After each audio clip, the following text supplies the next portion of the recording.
Young tiger NTR నటించిన దేవర pan ఇండియాలో ఎంత పెద్ద విజయం సాధించిందో చెప్పాల్సిన పనే లేదు. దేవర విజయంతో రాజమౌళి సెంటిమెంట్ ని సైతం తారక్ బ్రేక్ చేశారు. త్రిబుల్ ఆర్ తర్వాత తారక్ కి పాన్ ఇండియాలో సోలోగా వచ్చిన సక్సెస్ అది. అటుపై పుష్ప 2 రూపంలో ఐకాన్ స్టార్ అల్లు అర్జున్ మరో భారీ పాన్ ఇండియా అందుకున్నాడు.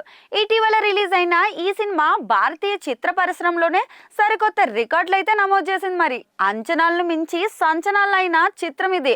అంతకుముందు పుష్పతో నార్త్ బెల్ట్ లో బాగా వేసిన బన్నీ రెండవ భాగంతో ఏకంగా ఖాన్లు కపూర్లనే పక్కకు నెట్టేశాడు.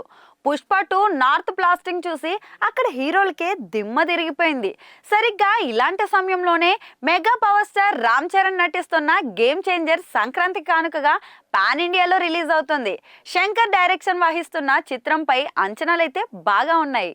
కానీ అవన్నీ సంచలనాలు అవుతాయా అన్నది తేలాల్సి అయితే ఉంది. చాలా కాలంగా శంకర్ కి సరైన విజయాలైతే పడలేదు. దీనికి తోడు ఆయన గత చిత్రం ఇండియన్ 2 ఘోర పరాజయం వెంటాడుతోంది. ఇలాంటి సందర్భంలో రామ్ చరణ్ ప్రేక్షకుల ముందుకు వస్తున్నాడు.